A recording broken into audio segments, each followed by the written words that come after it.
Alrighty guys, welcome back to another LEGO Dimensions set review. And today we have the Ninjago Team Pack, Kai and Cole. And, I mean, first of all, when I complain about the minifigures in this set, it's because I already had them, and a majority of other Dimension sets that I have, I don't have the minifigure already. So, that's the reason I will end up complaining about the Ninjago minifigures, kind of. So, you know, just a quick disclaimer. For those of you who don't have them, it's a great way to get them.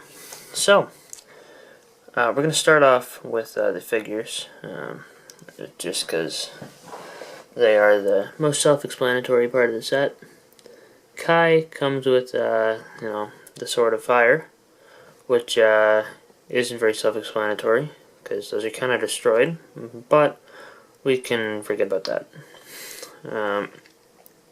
They are in their Zukin outfits, so his mask has that nice printing up there, which is really great, and I really like the way that looks. And then standard bad Kai face, and torso and legs are a typical Zukin attire. And the back printing has a little scabbard and all that. And I mean, overall, looks pretty good. Their bases are nice. They have their little elemental symbol in the front, and that little symbol that appears on their masks is on the back of the thing. And the bases are in, you know, their color with gold accents in Kai's case, at least. I think gold. Yeah, gold on all of them, probably. At least Cole's is gold too. And then I have like a darker color with kind of that pattern almost that's on the top section of their back on the side, and it's just kind of in a darker accent color. But those look nice. Cole is obviously a very similar figure, just, you know, different coloring and different symbols. He does come with the Scythe of Quakes, which is cool. Standard Cole face, the, you know, traditional first design of Cole's face, like the symbol on there. Front of the torso, pretty standard Zukin, just black. I like the way it looks.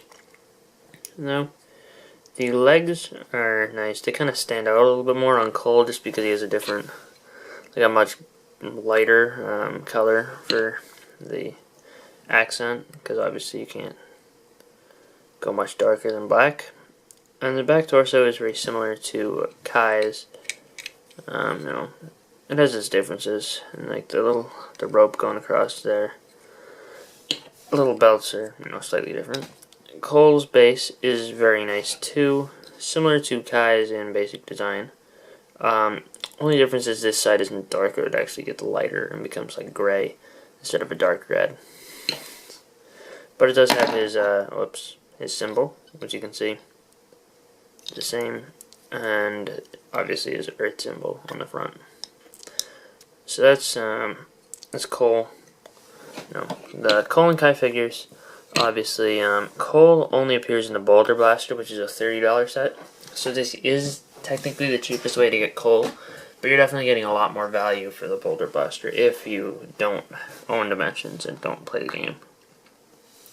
Kai appears in the Anaconda Crusher, and then in GDVX, the Anaconda Crusher is cheaper than this set. So, and again, more value than this set if you don't play the game.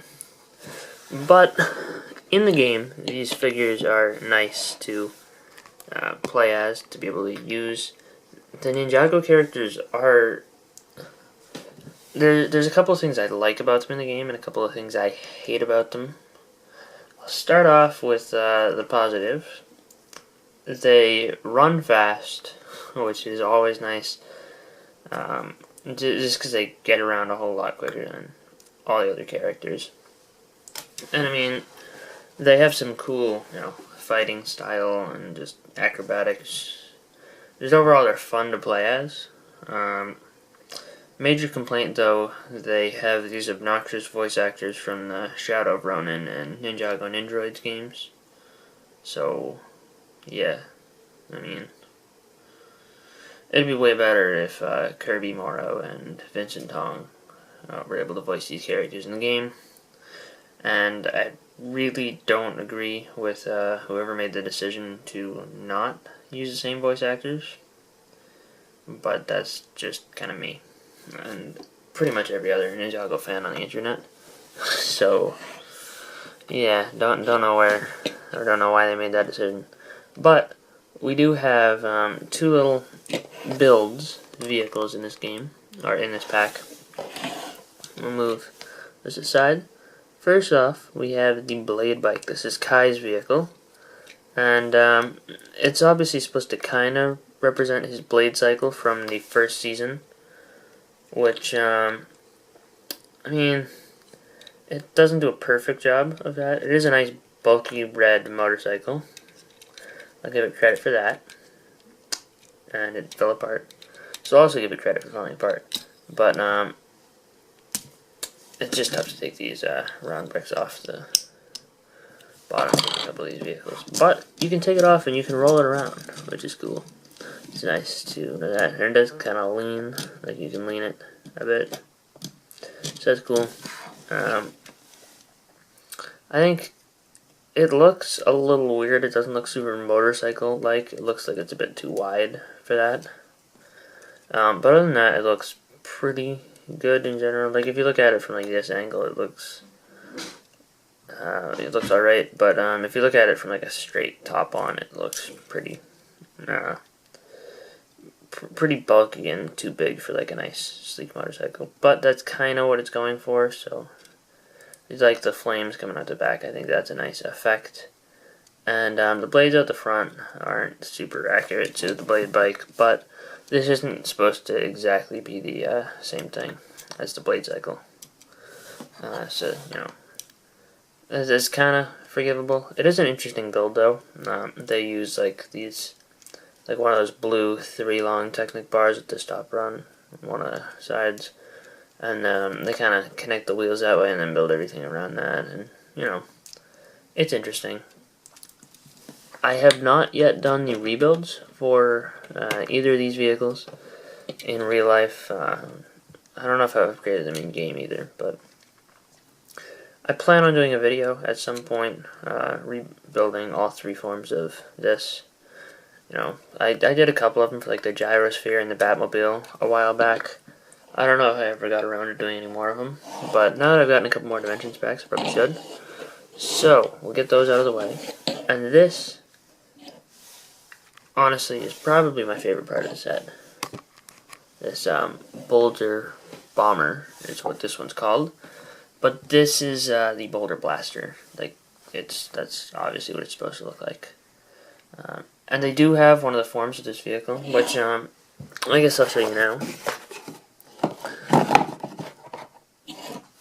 But on the back of the box, you can see we have the Boulder Bomber, the Boulder Blaster, which is the second one, which they have an actual set named the Boulder Blaster, so that's why I am making fun of it. Because this one is like a, this one here, it's like a copy of the Boulder Blaster, but in micro scale. This one is not. So you should call that the Boulder Bomber. And then they have the Cyclone Jet. For the Blade Cycle, or they have the Blade Bike, and they have the Flying Fire Bike, which I guess can fly. And they have the Blades of Fire, which I guess throws swords or something in the game. Flaming swords, I think that's what I remember doing. But this thing looks really cool. Really like the way that they did this. And obviously both of these, whoops, get out of the way, Kai. Both of these ones have just a plain base, but, you know, plain base, no printing. But this looks really nice. They did a great job of capturing this vehicle in a small scale. It does change its appearance in game to become larger. So it would have been nice if we got a larger build in, or a slightly larger build, you know, in real life. But I think it's forgivable. I think they nailed this front section. It can spin around too, like the actual set. It doesn't actually shoot, but, you know, those binoculars do a good job of looking like cannons. This here, obviously that big black round piece behind the spring-loaded shooters. That's what that's supposed to be. I mean, the cockpit. The tail fin, which is at the back. And it has like the noodle list, I think. Or maybe that's on one of these. The 2 front kind of wings. They're like flag pieces. In the actual set, these are the big long golden blades. In the actual set, they're represented by knives. They just nailed this this build. There's a little bit too much sand green, but I think it's forgivable because it would have looked a little bit odd if they didn't have any. So, and obviously, the biggest challenge with these small builds is that for dimensions, they have to rebuild using all of their pieces into two different, like, two more forms than just this. So I think that with their limits and constraints that they're given for this pack, I think they did a good job with those vehicles. It would have been nice to see a different version of the Ninja than the Zukin ones, since the Zukin ones are more common. If they did KX, that would have been phenomenal, because KX was the 2013 version. It was pretty rare. It is nice to see a Lloyd in that version of the game, because they have the golden Lloyd. But, not perfect. But this does retail for $25, and it's 97 pieces. So, one of the better values, I guess, in terms of Dimensions packs is the team packs. This one, if you're a Ninjago fan and you don't have these figures, it's definitely worth it to get this particular set. However, if you already have the figures and you don't play the game, definitely not worth buying. But other than that, if you have the figures and you have the game, you kind of have to decide whether or not you really want to play as these characters. That's the real, basically the real selling point of this set is the fact that it is a Dimension set. And there are going to be people who want to complete the roster of characters, which I do, but to a certain extent. I'm not going to buy every single pack that they make just because it's another pack. I'll buy the sets if they are, if I'm still enjoying the game, if I still want more characters. I'll keep trying to complete the roster of characters, but I'm not going to just say they re-release this pack with a different mask for one of the ninja. I'm not gonna be that much of a completionist, but I need to have every single version of every single character. If they start re-releasing characters that do the same thing in game, or enough with this random tangent. Basically, the real value of this set lies in the in-game experience, where neither of these characters are required to complete anything. They don't have anything special about them, so it's kind of just another option for who you want to play as. And as what it is, I think it's fine. I think Kai and Cole are fun to use, but again, you kind of have to care. So that's my real verdict on this set. I think it's cool, but I don't think it's that cool. I think there are better team packs out there. So I hope you guys enjoyed this video, and I'll see you guys all later. Bye, guys.